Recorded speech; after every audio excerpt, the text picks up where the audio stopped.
Good afternoon. I'm Judge Linda Tucci Teodosio, and though I am no stranger to the Ohio Judicial Conference annual meeting, today I'm here wearing two hats. For the purposes of this presentation, I am pleased to bring you greetings and news from the Ohio State Bar Association, where I serve as president for the 2020-2021 bar year. I am also honored to have the opportunity on behalf of the bar to recognize judicial excellence through the presentation of the OSBA's Innovative Court Practices and Thomas J. Moyer Awards. The OSBA values deeply our long-standing partnership with the Judicial Conference. Thank you, Justice Pfeiffer and Judge Powell, for your leadership and commitment to our shared goals. Together, we work on public policy solutions to improve the administration of justice. We defend fervently the concept of judicial independence and discretion. We help advance the legal profession on both sides of the bench through continuing legal education and training. We educate and inform the public about the judicial branch with the aim of building more trust and confidence in our courts. And in the era of social distancing, we even managed to share technology and collaborate on how to stream this important event to more than 400 judges from around the state. Our compliments go to the staffs of the OSBA and the OJC, and I'm certain they'll agree with me when I say that I'm looking forward to next year when I hope the dangers of COVID-19 will be behind us and we can all gather in person once again. In the midst of a global pandemic and a period of reckoning when it comes to the unfinished business of racial equity in our state and nation, collaboration between the bench and bar is more important than ever. To every client, plaintiff, and defendant, we are liaisons to the justice and rule of law. We have an obligation to ensure we come as close as we can to the ideals of both, and on that front, we still have much work to do. The OSBA has just announced a racial equity education series in which we will be hosting complimentary CLE programs and small group discussions. Through this initiative, we can do what I believe the OSBA does best: convene, educate, and solve problems. Our first program is on September the 14th, and it's a training entitled How to Have a Difficult Conversation About Race. If you have not already done so, I encourage you to register at ohiobar.org/equity series and continue to keep an eye open for future events. We'd appreciate having all of you involved. We have also convened a public policy advisory group with representatives from our brother and sister Metro and Affinity bars, as well as law schools and the judiciary, to look at ways that we can jointly advocate for reform. This means not only advocating and advancing inclusion and diversity within the legal profession, which is a long-standing priority of the OSBA, but also in working with the General Assembly on legislation that will combat the inequities which still exist in our society. One of the areas we intend to pursue is better data collection in our criminal justice system. This was a recommendation that came out of another bench bar collaboration, the 1999 Ohio Commission on Racial Fairness. Its charge then, and our charge today, is to identify racial bias where it exists and propose methods for eliminating it from the legal profession and justice system. Data collection is one important facet, and it's not just about holding judges, law enforcement, lawyers, and others accountable. It's about ensuring that judges and others who interact with the justice system have more information on which to inform their decisions.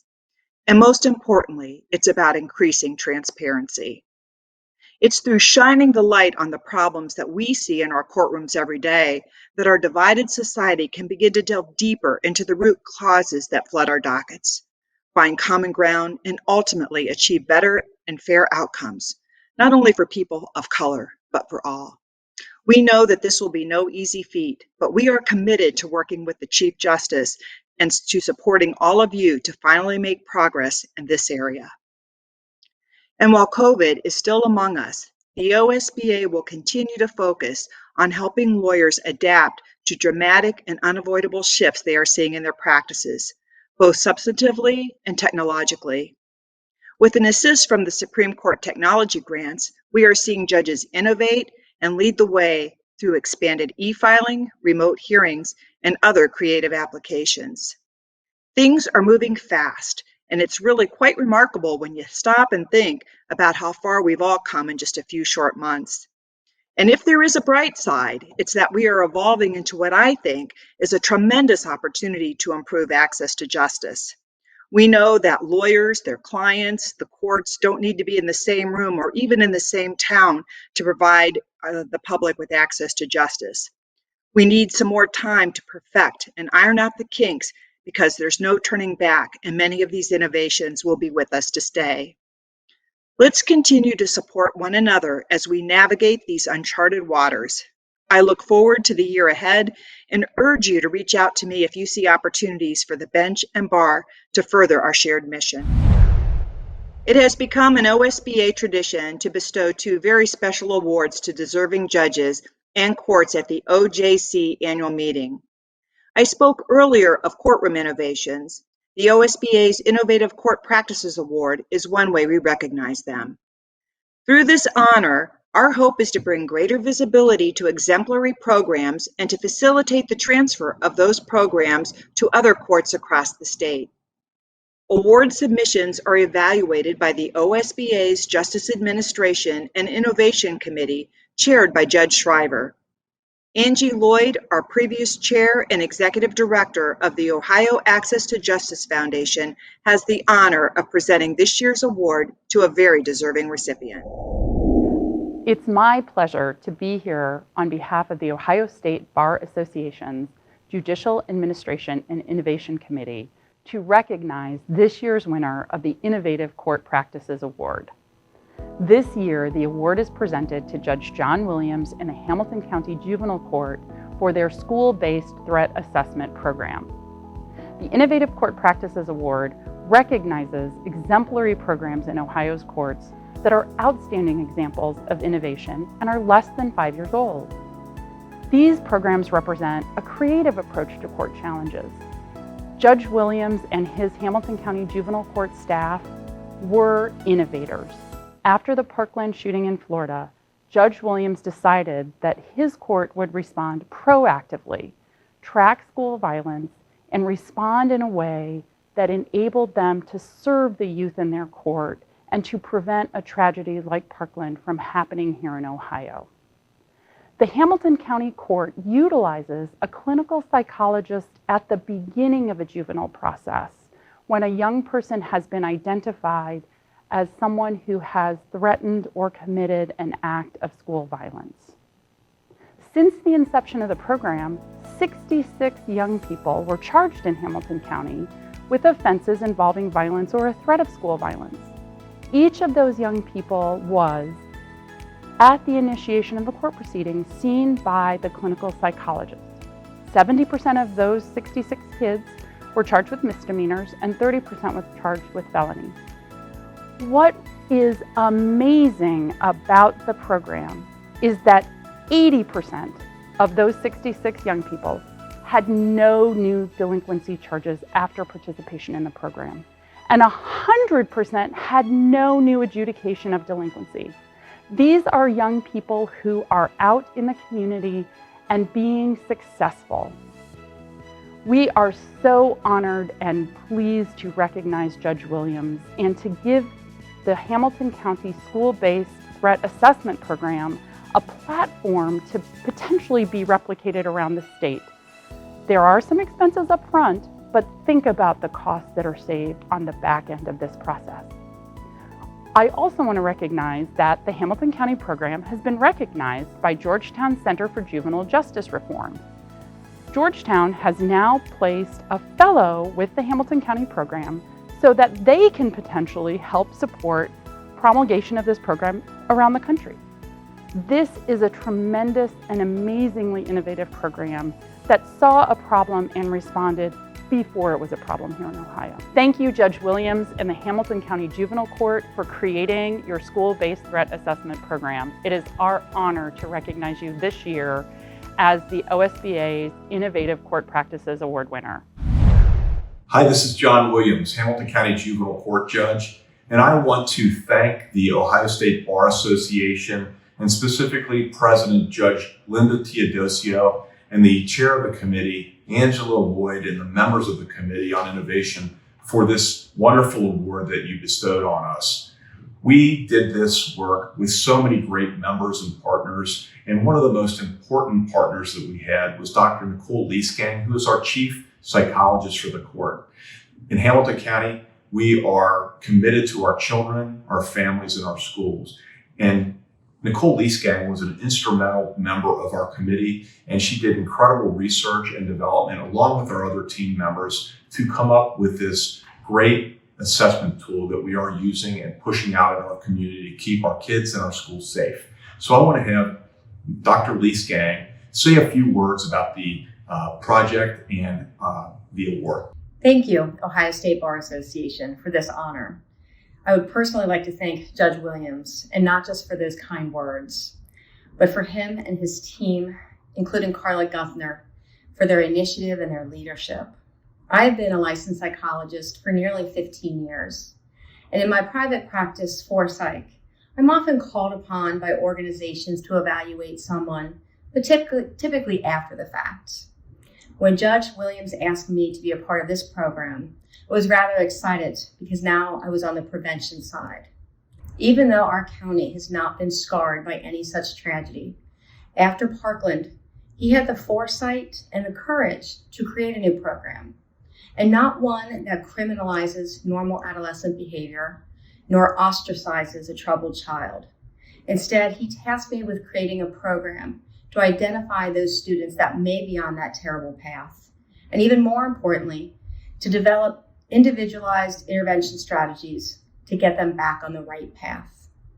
Any good program must rely on input from various voices. In creating this, I gleaned information not just from psychology, but from the Department of Education, FBI, and even the Secret Service.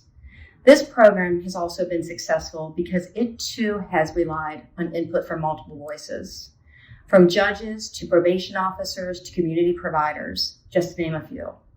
I am very proud to be a part of that team. Thank you again, Judge Williams, for your trust in me, including me in this project, your leadership of the court, and your commitment to our community. And thank you again, Ohio State Bar Association, for this recognition. I hope you can see why I'm so proud of my team in Hamilton County, and especially Dr. Leesgang for her tremendous work in this really difficult area. As judges, I think it's incumbent upon all of us to lean forward, even in these really difficult areas, to try to bring good solutions, safe solutions to our kids and our communities in the state of Ohio. I hope judges will join us in this good work. And again, I want to thank the Ohio State Bar Association for being so gracious to award us this great honor. Again, thank you on behalf of Hamilton County Juvenile Court. We congratulate Judge Williams and his staff for a truly proactive approach to getting troubled youth back on track before they can do harm to themselves or others. Believe it or not, this year marks 10 years since the untimely passing of Chief Justice Thomas J. Moyer, the inspiration and namesake for this next award. Good afternoon. My name is Steve Stover, Chair of the Chief Justice Thomas J. Moyer Legacy Committee. I'm honored to be part of the Ohio Judicial Conference annual meeting once again. I've been attending the annual meeting for more than 30 years, and if there were a reception this year, I'd be trying to attend and bring Mary Moyer with me. Judges are an integral part of the Chief Justice Thomas J. Moyer Legacy Committee of the Ohio State Bar Association. Judges were important in the founding of the Moyer Committee, and today there are 3 current or former judges on the committee. Retired Justice Yvette McGee Brown, 10th District Court of Appeals Judge Lisa Sadler, and retired Judge Ronald Adrian, who was honored at last year's meeting.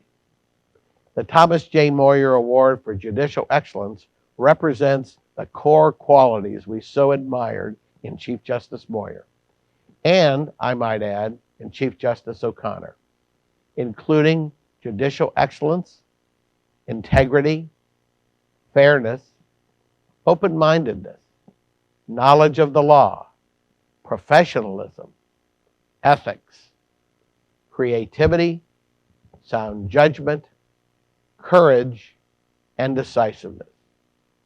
It was in 2010 that the OSBA inaugurated the Thomas J. Moyer Award for Judicial Excellence and bestowed it posthumously on the late Chief Justice, thereby setting the bar for all who have followed. In this year's deserving recipient, we have some fitting and bittersweet parallels. Throughout his career, our 2020 honoree displayed all the qualities we recognize in Chief Justice Moyer. But sadly, our dear friend and colleague, Judge James D. Jensen, could not be with us today to accept this honor. He passed away on August 6, leaving behind a tremendous legacy of love for our profession and service to his community and fellow man. Judge Jensen was born in Denver and grew up in my hometown of Akron.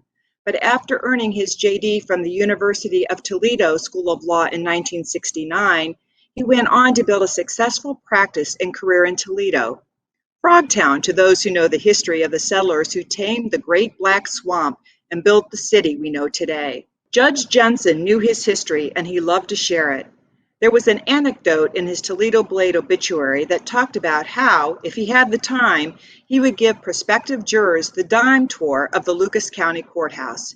He always made sure to stop at the main entryway so he could show his captive audience the frog mosaic, which memorialized the original inhabitants of the Great Black Swamp. Before he became Judge Jensen and a tour guide, he cut his legal teeth in private practice and served as an assistant U.S. attorney in Toledo, rising to senior litigation counsel in 1982. Then it was off to Washington, D.C. for a brief tour of duty at the U.S. Department of Justice, where he served as an assistant director of the Attorney General's Advocacy Institute, training up-and-coming federal legal personnel both there and at the FBI from 1986 to 1987. Judge Jensen returned to Toledo, where he became a partner at Spengler, Nathanson, and practiced there until being appointed to the Lucas County Court of Common Pleas bench in 1995. He was the first judge in the area to allow jurors to submit questions and take notes, and he took special care to ensure all that came before him had the opportunity to be heard.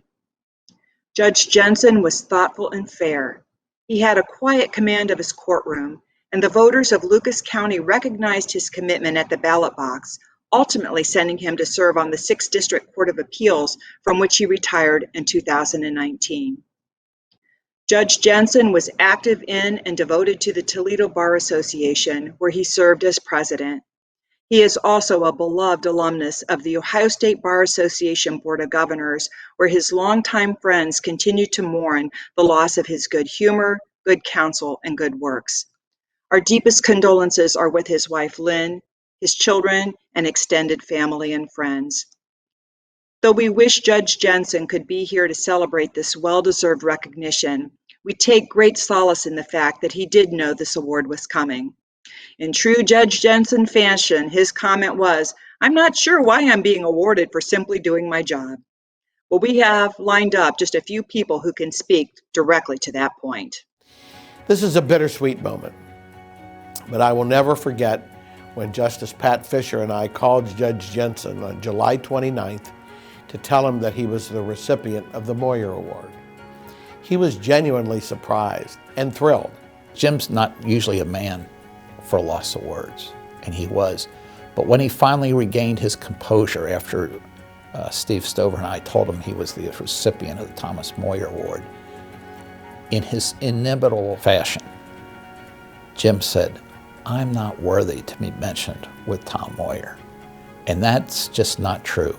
And he more than deserves this award. We were so glad that we were able to call that day because he died just 8 days later. I first met Jim 44 years ago when we were young prosecutors in the United States Attorney's Office. I found myself in his employ just 2 weeks after law school graduation. We became close friends. He was known as an excellent jurist, great lawyer, and was extremely innovative in what he did on the trial bench and in the Court of Appeals. He was humble, judicious, insightful, caring, but also funny. His ethos was fairness. he reminded me often that a little more compassion would go a long way. Jim was a superb trial judge, willing to let lawyers try their own case, but not to the point of error. So he was really an all-around leader in the legal profession and among judges. Jim was one of the first judges in the country to allow jurors to take notes and ask questions. He was not afraid to innovate. He was an enabler. He opened doors, and at the same time, his door was always open. He was born to be a judge, I think. I will fondly always remember Jim, especially for his sense of humor. I cannot think of a better honoree, and I'm proud to have known him and his wife, Lynn. In Jensen's mind, he was simply doing his job, but those of us who knew him well knew he did his job exceptionally. He was much looking forward to his retirement so he could travel with his lovely wife Lynn and his children. He will be missed every day. I miss Jim terribly as a colleague, as a mentor, as a confidant, but mostly as a lasting, long-time friend with whom I shared some very special memories. And we'll miss him. Rest in peace, my friend.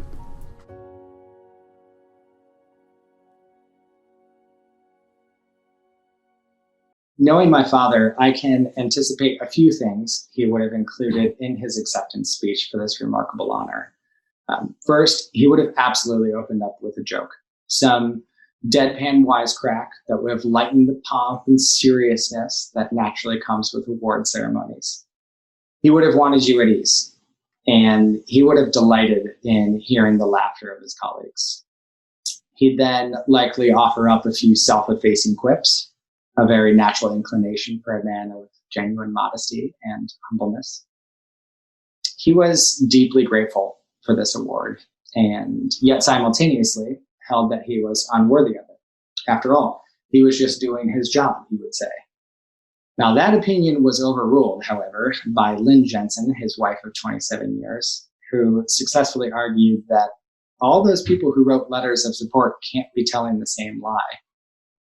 We're so grateful that he had the opportunity to read those letters and bear witness to the many people who valued his sound judgment, who appreciated his mentorship, and who cherished his everyday kindness and encouragement. And I can share that he was quite moved by those letters, largely because he so greatly respected and admired their authors. Now, without a doubt, he would have spent the majority of his acceptance speech returning praise onto the legal community of Ohio and its bar association, which he believed did so much to enrich the profession and improve the administration of justice. He would have thanked you for the good work, the hard work that you do each day to build a profession anchored in integrity, equity, and in honesty. He would also point out that much work remains. When he served as president of this legal bar association, my father initiated a program to help diversify its leadership, knowing that a richness of perspectives and backgrounds would ultimately help to strengthen the organization and those it aimed to serve. And I know that he would urge you to continue building a legal community that not only values diversity, but actively develops it. 2 days before he passed, I was blessed to share some one-on-one time with my dad. And knowing that he would squirm a little bit with me complimenting him for earning such a venerable award, I pulled up the webpage that describes the Moyer Award and listed the attributes it aims to honor. One of my many duties as a son, of course, is to gently irritate. Now, he demurred, naturally, in the face of flattery, but that's not what I want to share. When I began reading the names of those who had won the award in previous years, his disposition noticeably livened. And after reading the name, he instantly began recalling that person's career and extolling the specific qualities that made them so great. And he was so animated in relaying these stories and in describing hardships overcome and successes earned. And when I completed the list of winners with the award's namesake, Justice Moyer, he became quite pensive. And it was evident that he held Justice Moyer in the highest regard. And to be held by his colleagues in the same high regard was a powerful tribute. He was, I can assure you, profoundly grateful for and humbled by this award, and so inspired by the community that honors him with it. On behalf of my father, may he golf in peace, and on behalf of a very grateful family, I want to say thank you for bestowing this award on such a deserving judge and truly wonderful human being. Thank you.